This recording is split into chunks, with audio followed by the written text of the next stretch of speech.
나와 예배하는 우리 모든 성도님 한 분 한 분이 영원한 아버지 되신 하나님 아버지께 순종하시고 이 땅의 부모에게도 효도하셔서 언약의 복을 많이 받아 누리는 신자 되시길 주님의 이름으로 축원합니다. 오늘 설교 제목을 보시면 믿음으로 드리는 효도라고 제가 제목을 적었는데, 이 믿음은 누구를 향한 믿음입니까? 우리 하나님 아버지를 향한 믿음입니다. 하나님 아버지께 우리가 효도할 수 있는 방법은 하나님 아버지의 말씀을 듣고 순종하는 것이 하나님 아버지께 효도하는 것이죠. 그 효도, 그 순종이 믿음으로 있을 때 이 땅에 있는 부모에게도 우리가 육신의 부모에게 효도할 수 있다는 의미를 담아서 믿음으로 드리는 효도라고 제목을 적어 봤습니다. 여러분, 1940년대 우리 일제 치하에 있을 때 그때 유행했던 한 노래가 불효자는 웁니다라는 노래입니다. 이 노래가 이후에 여러 가수들에게 리메이킹 되어서 많이 불러졌었죠. 대중에게 불러졌고 또 부모에 대한 애환과 또 그리움이 많이 사무친 사람들에게 가슴 깊이 새겨진 노래로 지금까지도 우리 어른들 가슴 가운데 그 노래가 있을 겁니다. 그런데 이 불효자는 웁니다라는 말보다 불효자가 아니라 살아계실 때 효자가 되겠습니다라는 노래가 우리에게 실제가 되면 얼마나 좋겠습니까? 사람은 누구나 이 땅에 부모를 통해서 태어났습니다. 천상, 천하, 유아, 독존은 없습니다. 이 땅에서 갑자기 하늘에서 떨어지고 땅에서 솟은 사람은 그 누구도 없습니다. 아버지, 어머니, 그 두 부모님을 통해서 이 땅에 태어나서 우리는 이 땅에 존재하게 됐습니다. 저도 마찬가지고 여러분도 마찬가지고 부모가 우리를 이 땅에 존재하게 한 거죠. 그래서 부모는 우리 인생의 시작과도 같은 분입니다. 하나님께서 태초에 천지 만물과 사람을 말씀으로 창조하셨듯이 지금은 하나님께서 말씀으로 창조하신 그 사람이 남자와 여자가 만나서 결혼을 하고 자녀를 낳아 우리를 존재하게 하시는 하나님의 섭리, 하나님의 계획이 그렇게 지금까지 진행되고 있고 저와 여러분이 그 섭리 가운데 태어나서 지금 예수 그리스도를 믿고 있는 겁니다. 그런데 우리는 그 하나님을 소홀히 할 때가 많고 또 하나님 말씀을 제대로 알지 못하다 보니까 언약이 뭔지 그 계명 속에서 부모를 어떻게 대하라고 명령하시는지 이런 말씀들을 잘 모르죠.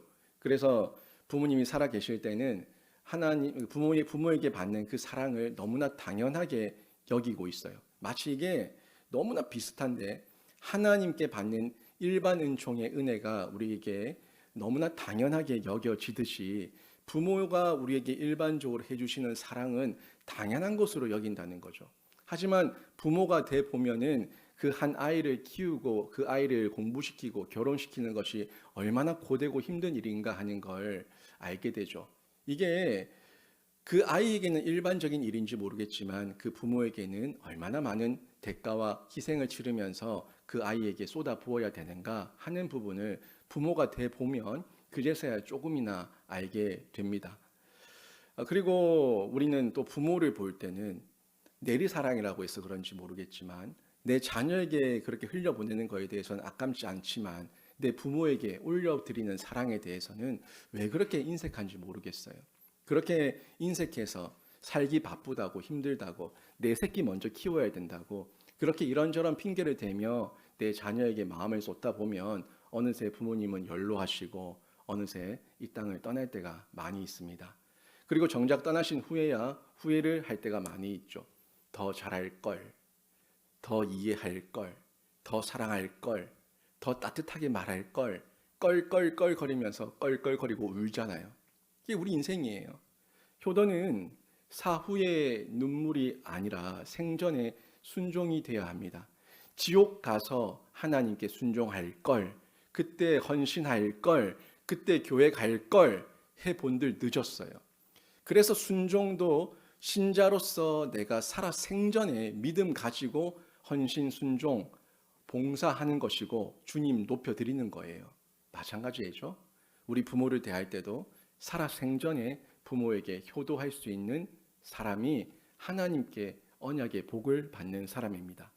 오늘 본문에 이 사울이 골리앗을 쓰러뜨린 다윗을 보고 귀히 여기고 저 아이는 누구의 아들인가 하는 궁금증을 가지게 됩니다. 오늘 본문에 보면은 사무엘상 17장 58절에 그래서 이 사울이 이 다윗이 누군지 알아보게 하죠. 한번 보십시오. 사울이 그에게 이르되 소년이여 너는 누구의 아들이냐 하니 다윗이 그때 대답합니다. 저는 주의 종 베들레헴 사람 이새의 아들이니이다 하니이다. 여기서도 아주 짧은 문장이지만 드러내는 바가 있어요. 저요? 저 누군데요? 전데요? 내가 낸데요? 자기만 드러내기 좋아하는 이 시대. 과거로부터 우리나라는 이 전통적으로 부모님을 공경하는 동방예의지국이었죠. 내 부모님의 함자가 어떻게 되시냐라고 물으면 무슨 가에 무슨 자 무슨 자입니다. 이렇게 얘기를 하죠. 그렇게 얘기하며 자기는 자기의 소속이 자기의 부모가 누구인가를 드러내는 것, 이것도 우리나라에서도 동방예의지국이었던 우리나라에서도 있었던 자신의 소속을 밝히는 표현 방법이었는데, 다윗이 그 시대에서도 동일하게 저는 주의 종 베들레헴 사람 이새의 아들입니다 라고 얘기하며 아버지를 먼저 드러내고 있는 것을 확인할 수가 있습니다. 다윗은 자기의 이름과 자기의 공로를 내세우지 않습니다. 먼저 자기의 뿌리, 아버지가 누구인지를 밝히고 있다는 거예요.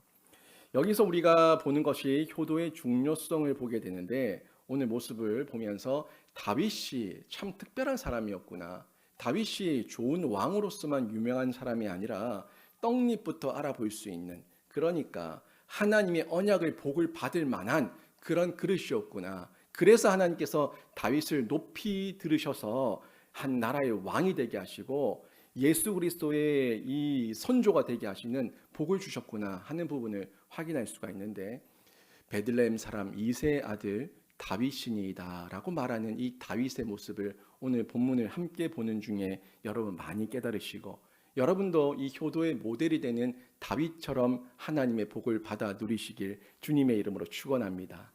먼저 보시면 이 작은 순종으로 효도를 하고 있어요. 우리는 자꾸 뭔가 큰 것으로 효도를 해야 된다 이렇게 생각할 때가 있죠. 뭐 하나님 앞에 헌신할 때도 뭐 큰 것으로 드려야지, 하나님께 예물을 드릴 때도 뭐 억대로 드려야지, 뭐 이런 어떤 자기만의 생각에 빠져 있을 때가 있어요. 근데 하나님은 그렇게 큰 것을 우리에게 요구하지 않습니다. 부모님도 여러분에게 그렇게 큰 효도를 바라고 있지 않습니다. 부모님에게 뭐 차를 사드리고 집을 사드리고 그런 효도를 바라고 있는 게 아니라는 거죠. 작은 순종이에요. 작은 효도예요. 하나님께 작은 순종으로 나아갈 때에 그 순종을 귀히 여기신 하나님께서 작은 것에 순종한 자에게 더 큰 것으로 맡기시고, 작은 것에 효도한 자에게 하나님께서 언약의 복으로 쏟아 부어 주실 줄로 믿습니다.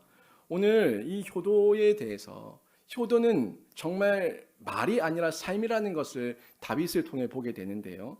다윗은요, 부모의 작은 일부터 성실함으로 도왔던 것을 확인할 수가 있습니다.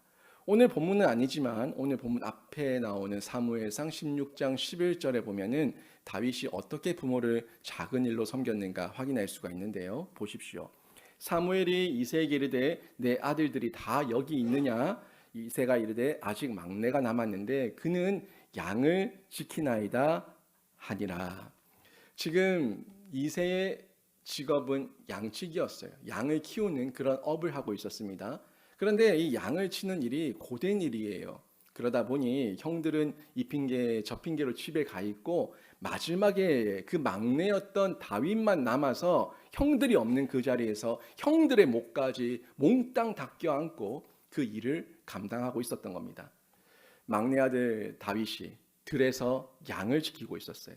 이 말은 곧 형들이 다 하기 싫어하는 것, 성도들이 다 하기 싫어하는 것, 가족들이 다 하기 싫어하는 것, 그 가장 작은 낮은 자리에서 아버지의 생업을 충성스럽게 도왔다는 뜻으로 저희가 받아들일 수가 있습니다. 양을 친다는 것 작은 일처럼 보이지만 하나님은 그 작은 일에 충성한 다윗을 높이 여기시고 세워 주셨습니다. 교회 내에서도 마찬가지예요. 드러나는 모습, 누군가에게 칭송받는 모습, 그 중에 가장 대표적인 모습이 이 자리, 두려운 자리, 무서운 자리, 어찌 보면 하나님의 영광을 가릴 수도 있는 자리, 저는 그런 마음이에요. 하지만 교회를 보면요, 교회 곳곳에 보이는 곳 보이지 않는 곳에서 이름도 없이 빛도 없이 헌신하며 수고하는 헌신자들, 그 봉사자들의 모습이 너무 많거든요. 그분들이 지금의 고연 충영교회를 있게 했습니다. 저는 새 가족이에요. 저는 아무것도 아니에요. 그분들의 40년의 수고가 지금 고연 충영교회를 있게 했습니다. 이게 작은 일이었지만 그 작은 일을 통해서 하나님께서는 잊지 않으시고 그 가정과 가문과 교회를 세워주실 줄로 믿습니다. 하나님께서 다윗의 이런 작은 모습, 아무도 보지 않았지만, 아무도 알아주지 않았지만 하나님께서는 그 모습을 보고 계셨고 기억하고 계셨습니다. 누가복음 16장 10절에 보면 예수님께서 이런 말씀을 하셨어요. 지극히 작은 것에 충성된 자는 큰 것에도 충성되고 지극히 작은 것에 불의한 자는 큰 것에도 불의하니라. 여러분, 이 말씀 하나님의 순종과 동일한 거예요. 하나님 앞에서, 교회 앞에서 지극히 작은 것에 충성한 자가 하나님께서 맡기실 큰 것에도 충성할 자고, 하나님께서 맡기신 작은 것에 불의한 자가 하나님께서 큰 것을 맡기신다고 한들 그 사람은 역시 불의한 죄를 지을 수밖에 없다 하는 부분을 말씀하고 있는 거죠. 하나님께 대하는 효도, 살아계신 육신의 부모에게 대한 효도, 여러분 너무 이분법적으로 나누지 마세요. 같은 맥락이에요. 믿음 안에 있는 신자가 참된 효도를 할 수 있는 겁니다. 효도는 거창한 데 있지 않습니다. 부모님과 평범한 일상을 마음으로 표현하는 것에서부터 시작되는 거고요. 하나님 앞에 내 마음을 읊조리며 엎드리는 기도에서부터 시작되는 겁니다. 다윗은요, 일상 중에 이렇게 부모의 말씀에 순종하는 아들이었습니다. 이렇게 양을 치는 것만이 아니라 전쟁터에도 심부름을 갔던 것 여러분 기억하시죠? 전쟁터에 형들이 군인으로 출전했습니다. 아버지 이새는 다윗에게 음식을 가지고 형들의 안부를 묻고 확인하라고 보냈죠. 그 전쟁터는 안전한 곳이 아니에요. 자칫 잘못하면 본인도 위협을 당할 수 있는 그런 곳이었는데 다윗은 미루지 않았습니다. 불평하지 않았습니다. 하나님 말씀, 아버지의 말씀을 하나님의 말씀으로 여기고 순종하고 그 전쟁터로 갔습니다. 모든 불편함, 모든 위험함을 감수하면서 부모의 마음을 헤아리는 순종이었죠. 부모님께서 형들이 얼마나 걱정이 되실까? 내가 빨리 가서 형들의 소식을 아버지에게 전해드려서 아버지의 마음을 편하게 해드려야지. 그 마음이었던 거죠.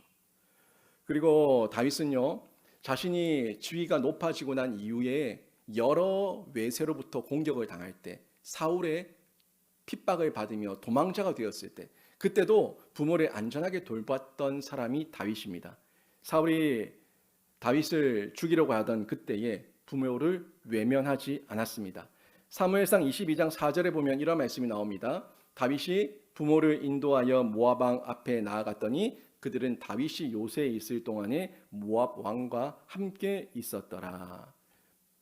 다윗이 모압으로 잠시 피신했었던 거 여러분 말씀으로 알고 있지 않습니까? 그때 혼자 도망가지 않았다는 거예요. 부모를 모시고 가서 부모를 공개하면서 맡기고 보호했다는 겁니다. 자기 목숨도 위태로운 때였는데 부모를 먼저 지키기 위해서 그 길을 준비했던 다윗의 모습을 보게 되는 것이죠. 이것이 효도입니다. 부모의 수고를 돕고 부모의 필요를 채우고 부모의 평안을 위해서 최선의 노력을 다하는 것, 이것이 효도라는 겁니다. 우리도 한번 돌아봐야 되지 않겠습니까? 어떻게 우리는 적용할 수 있을까요? 부모님께 큰 것은 못해도 그래도 작은 순종에서부터 우리가 최선을 다해야 되는 거예요. 자주 연락드리는 것. 내 손에 전화기가 있는데 그 전화 한번 거는데 1분도 안 걸리는데 그 전화 한 통 못 드릴 핑계가 여러분에게 있습니까? 자주 찾아뵙고 건강을 살피는 것, 마음만 있다면 잠시라도 찾아뵙고 한 번 더 신경 쓸 수 있겠죠. 영상 통화라도 하면서 신경 쓸 수가 있겠죠. 부모님이 아직도 일을 하고 계시다면 한번 거들어 드리는 것, 이것도 마음만 있다면 할 수 있는 거예요. 말 한마디라도 식사하셨냐? 몸 아픈 데는 없냐? 병원은 다녀오셨냐? 이렇게 말 한마디라도 부드럽게 하는 것, 이게 효도라는 거예요. 정말 작은 거죠. 정말 작은 건데 그 작은 순종을 하나님께서는 원하고 있다는 겁니다. 여러분, 효도는 멀리 있는 게 아닙니다. 가까운 자리에서 여러분이 지금 당장 이 순간 할 수 있는 그것부터 실천할 수 있는 것, 이게 효도인데 이런 효도 다윗이 했습니다. 여러분도 다윗처럼 작은 것에 순종하셔서 효도하는 신자 되시길 주님의 이름으로 축원합니다. 두 번째로 보시게 되면 또 바른 신앙으로 있을 때 효도를 할 수가 있어요. 다윗은 정말 신앙이 바른 사람이었습니다. 효도는 부모를 부양하는 것만이 효도가 아닙니다. 특별히 부모님이 믿는 분들인데 자녀가 가장 믿는 부모에게 효도할 수 있는 것은 자기가 신앙을 잘 가지는 거예요. 빨리 예수 그리스도를 인격적으로 만나는 거예요. 그것만큼의 더 큰 효도가 없습니다. 자녀가 자신이 바르게 자라서 믿음으로 바로 서고 맡은 자리에서 쓰임 받는다는 것, 맡은 자리에서 헌신, 봉사, 충성하며 교회의 일꾼이 된다는 것, 정말 큰 효도예요. 제가 일전에 담임했었던 교회에 저희 교회의 장로님 한 분이 젊은 나이에 장로가 되셨거든요. 47, 48쯤에 장로가 되셨어요. 오셨는데 그 아버님이 또 장로님이세요. 다른 교회 장로님이셨지만 그 아버님을 모셔서 그 장로님이, 아버지 장로님이 아들 장로님의 이 옷에 장로 배지를 꽂아줬어요. 성도들이 얼마나 감격하는지, 그 아버지가 또 얼마나 감격하는지, 장로 아버지가 아들 장로를 세운 거예요. 여러분, 이게 효도라는 겁니다. 정말 보람되고 기쁘고 감격스러운 자리 아닙니까? 부모는 자녀가 성숙해질 때, 믿음 안에서 성숙해질 때 가장 큰 기쁨을 누릴 수가 있습니다. 다윗은 하나님과 부모 앞에서 잘 자란 사람이었습니다. 그는 양을 치는 목동이었지만 들판에서 힘들었지만, 양을 친다고 어려웠지만 거기서 그 광야라고 하는 그 학교에서 믿음을 배웠고 책임을 배웠고 담대함을 배웠습니다. 그리고 그 외로운 시간에 혼자서 수금을 타면서 하나님을 찬양했고, 하나님을 찬양하는 가운데 말의 지혜가 생겼고 용기가 자라갔습니다. 무엇보다 그 들판에 형들도 없고 아버지도 없고 아무도 없는 그곳에서 하나님만 의지하는 믿음이 자라갔던 겁니다. 다윗의 성장은 단지 재능의 성장이 아니라 결국 하나님께서 함께 하시는 중에 또 부모에게 순종하는 가운데 인격과 신앙의 성장이었다는 것을 저희는 성경을 통해서 확인할 수가 있습니다. 이것이 부모의 마음을 안심시키는 효도고, 그 믿음은 결국 다윗이 골리앗과 싸우는 그 싸움의 현장에서 다윗의 외침을 통해서 저희는 확인할 수가 있었습니다.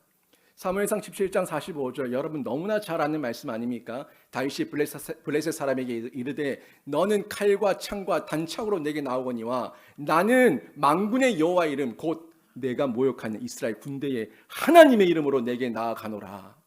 이 외침이 얼마나 담력이 있습니까? 얼마나 힘이 있습니까? 다윗은 자기 힘을 믿지 않았습니다. 하나님을 믿었고 그 믿음으로 나라를 위기에서 또 건져낸 인물이 된 거죠. 그리고 승리의 자리에서 자신을 드러내지 않았어요. 지금 오늘 사울이 다윗의 이름을 물었던 그때가 바로 다윗이 블레셋 장수였던 골리앗을 죽이고 승리의 계가를 부를 수 있는 그때였습니다. 그때 모든 사람이 다윗을 외치며 다윗을 높이고 있는 그때에 다윗이 우쭐하지 않고 자기는 당신의 종 베들레헴 사람 이새의 아들이라고 겸손하게 말할 수 있었던 것, 이게 다윗의 인격이고 신앙이었다는 것을 확인할 수가 있습니다. 결국 다윗의 이 승리는 아버지 이새의 영광이 되었던 거죠. 자녀는 이 신앙 안에서 바른 삶을 살아갈 때에 열매도 맺게 되고 지위도 높아지게 되고 하나님의 복을 받게 되고, 그리고 그때 부모에게 이루 말할 수 없는 기쁨이 되는 겁니다. 부모는 자녀가 높은 자리에 오르는 것만을 바라는 것이 아니죠. 믿음으로 살기를 바랍니다. 바른 인격을 가지고 살기를 바랍니다. 맡은 자리에서 성실하게 살아가기를 바랍니다. 그게 부모예요. 아무리 높은 자리 대단한 권력을 가졌다고 한들 그 권력이 영원합니까? 곧 사라집니다. 아무리 많은 돈을 가졌다고 한들 그 아들이 돈 때문에 패가 망신하고 돈 때문에 가정이 깨지고 돈 때문에 소송이 붙고 돈 때문에 형제들 간에 싸움이 나고 그 명예 때문에 나중에는 저 감옥에 가는 그 모습을 보는 부모가 누가 기쁘겠습니까? 그런 세상이 가지고 있는 돈과 명예와 힘은 없다고 하더라도 하나님을 잘 믿는 것, 하나님을 정말 잘 믿고 하나님을 높여드리는 중에 하나님이 높여주신 자리에서 자신의 책임을 다하는 것, 이걸 부모는 더 많이 보고 싶고 가장 기뻐한다는 거예요. 여러분이 가정에서, 교회에서, 직장에서, 사회에서 믿음으로 바로 사는 것, 이거는 하나님께도 기쁨이 되지만 내 부모에게 기쁨이 되는 효도라는 것을 잊지 마시고 신앙의 사람으로 여러분 지금까지도 살아오셨던 것처럼 앞으로도 잘 살아내시고 부모님께 가장 큰 효도를 드리는 귀한 신자가 되시길 주님의 이름으로 축원합니다. 그리고 세 번째가 말씀의 실천으로 효도를 하게 되는데요. 성경은 효도를 선택사항으로 말하지 않습니다. 효도는 해도 좋고 안 해도 좋고 절대 그렇게 성경은 말하고 있지 않습니다. 성경은 하나님 주신 계명으로 분명하게 명령하고 있습니다. 분명히 명령하고 있습니다. 한번 볼까요? 출애굽기 20장 12절 말씀인데요. 같이 한번 읽어보실까요? 같이 읽습니다. 시작. 내 부모를 공경하라. 그리하면 내 하나님 여호와가 내게 준 땅에서 내 생명이 길리라. 아멘. 부모 공경은 단순한 예의가 아니라 하나님 앞에서 당연히 반드시 지켜야 될 도리이고 명령이고 계명입니다. 이걸 기억해야 되는 거예요. 보이는 부모를 소홀히 하면서 보이지 않는 하나님을 잘 섬긴다? 말할 수 없습니다. 내 눈에 보이는 이 유물론적 세상에서 그 보이는 돈에는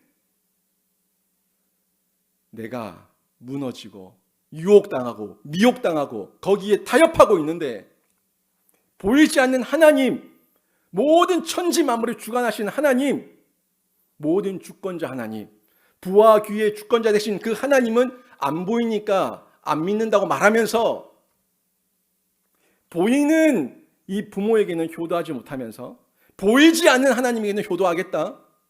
결코 있을 수 없습니다. 보이는 부모에게 효도하는 자가 보이지 않는 하나님께 진실되게 순종할 수 있는 거예요. 10계명을 잘 기억하세요. 1계명부터 4계명 보이지 않는 하나님에 대해서 명령하고 있고 5계명부터 10계명까지 보이는 우리 이웃에 대해서 하나님께서 명령하고 있는데 그 이웃 중에 가장 가까운 이웃이 부모예요. 촌수도 없는 부모예요. 일촌도 아닌 무촌, 내 혈육 부모예요. 가장 가까운 부모에게 내 이웃을 사랑하지 못하는데 내 주변 촌수를 따질 수 없는 그 사람들을 사랑한다? 있을 수 없어요. 그리고 보이지 않는 하나님을 사랑하고 순종한다? 있을 수 없습니다. 그런데 문제는요, 우리가 이것을 몰라서 못하는 것이 아니라 알면서 미루는 데 있는 거예요. 자꾸 미뤄요. 다음에, 이 다음에 내가 좀 형편이 나아지면 그때 자꾸 미룬다는 거예요. 그리고 지금 내가 기분이 안 좋으니까, 지금 내 감정이 상했으니까 자꾸 이렇게 미루는데 효도는요, 기분 따라 하는 것이 아닙니다. 감정 따라 하는 것이 아닙니다. 형편 따라 하는 것이 아닙니다. 효도는 지금 내가 할 수 있는 만큼 하는 거예요. 작은 것이지만, 정말 작은 것이지만 내가 할 수 있는 만큼만 부모에게 내 마음을 다해서 하는 겁니다. 기쁘게 하면 가장 좋지만 때로는 마음이 내키지 않아도 하나님의 명령이기 때문에 또 해야 되는 게 효도입니다. 부모와 생각이 다를 수 있습니다. 부모에게 서운한 일을 당했을 수도 있습니다. 부모에게 상처를 받았을 수도 있습니다. 내 속에 그 쓴뿌리가 지금도 아직 해결되지 않았을 수 있습니다. 어쩌면 그 부모를 나는 얼굴도 모를 수 있습니다. 그럼에도 불구하고 우리 마음 가운데 부모를 향한 증오와 부모를 향한 미움은 있어서는 안 된다는 거예요. 왜? 나를 위해서, 하나님의 명령에 계명에 순종해서 나를 위해서라도 부모를 증오하고 미워해서는 안 된다는 겁니다. 효도는요, 감정만으로 하는 것이 아닙니다. 믿음과 의지로 실천하는 것이 효도입니다. 그래서 효도는 지금 해야 되는 것이고, 할 수만 있다면 부모님이 살아계실 때 표현해야 하는 겁니다. 살아계실 때 감사하시고요, 살아계실 때 이해하시고요, 살아계실 때 그 부모를 용서해 주십시오. 다 돌아가신 이후에 그 빈소 앞에서 이제야 울며 제가 부모님을 용서합니다 말하지 마시고, 그 부모에게 받은 상처가 있다면 살아계실 때 용서하셔서 그 부모가 기쁘게 그 눈을 감을 수 있게 해 주십시오. 나중에 해야지 하다가 많은 사람이 지금도 죽을 때까지 평생을 후회하며 살아갑니다. 사후의 후회는요, 결코 효도가 될 수 없습니다. 오늘의 전화 한 통, 오늘의 방문, 오늘의 작은 섬김이, 오늘의 따뜻한 말 한마디가 여러분이 할 수 있는, 지금 할 수 있는 작은 순종의 효도라는 것을 기억하시기를 바랍니다. 특별히 신앙을 가진 자녀라면 부모님의 영혼도 살펴주십시오. 아직 예수님을 믿지 않는 부모님이 계시다면 그 부모님과 싸우지 마시고 정죄하지 마시고 사랑으로 복음을 끝까지, 하나님께서 문 열어주실 때까지, 그 닫힌 문들이 다시 열릴 때까지 우리는 그 때를 모르기 때문에 순종함으로 복음을 전해야 합니다. 부모의 육신만 돌보는 것이 아니라 그 부모님의 영원히 갈 그 영혼까지 섬기는 것이 신앙 안에서 참된 효도임을 여러분이 또 기억해 주시길 바랍니다. 여러분, 다윗은요, 효도의 모델이었습니다. 그는 부모의 일을 실제로 거들었고 부모의 말씀에 순종했고 부모의 안전을 지켜주며 돌봤던 사람이 다윗입니다. 또한 그는 믿음과 인격으로 성장하여 부모를 기쁘게 했고요, 승리의 자리에서도 자기의 뿌리를 잊지 않고 당신의 종 베들레헴 사람 이새의 아들이라고 고백을 했던 사람입니다. 어버이 주일을 맞아서 저와 여러분도 다시 한번 결심해야 하지 않겠습니까? 나는 부모님께 얼마나 따뜻했는가? 나는 부모님을 얼마나 살폈는가? 나는 믿음으로 자라서 부모님께 기쁨이 되는 자녀로 살고 있는가? 그리고 그 효도를 나는 믿음으로 하고 있는가? 믿음으로 먼저 하나님 아버지께 순종하는 효도를 하며 그 깨달음을 가지고 육신의 부모에게 참된 효도를 하고 있는가? 여러분 스스로에게 자문하시고 오늘 이 시간 기도하는 중에 결단하시고 나아가셔서 행동하는 삶으로 실천해 주시길 부탁을 드립니다. 부족한 것이 많아도 괜찮습니다. 저도 부족하고 여러분도 부족합니다. 모두가 부족하지만 오늘 다시 시작하면 됩니다. 큰 효도하려고 하지 말고 작은 효도부터 오늘 할 수 있는 효도에 여러분이 그 효도가 뭔지 찾으셔서 순종하시고 충성하시고 실천하시면 되는 겁니다. 부모를 공경하는 것은 하나님이 기뻐하시는 일이고 바른 신앙으로 효도하는 자 결코 망하지 않는다는 진리의 말씀을 기억하셔서 여러분은 하나님 안에서 효도하시고 흥하는 자 되시길 바랍니다. 오늘 말씀 정리합니다. 다윗처럼 작은 순종으로 효도하는 우리 고현중령교회 성도들 다 되시길 바라고요. 다윗처럼 바른 신앙으로 효도하셔서 여러분의 신앙이 날마다 성숙해 가시기를 바라고요. 다윗처럼 말씀 실천으로 효도하셔서 그 말씀의 언약의 복을 받아 누리시는데 여러분만이 아니라 대대손손 언약의 복과 신앙의 복을 다 받아 누리는 여러분의 가정과 가문과 우리 교회가 되길 주님의 이름으로 축원합니다.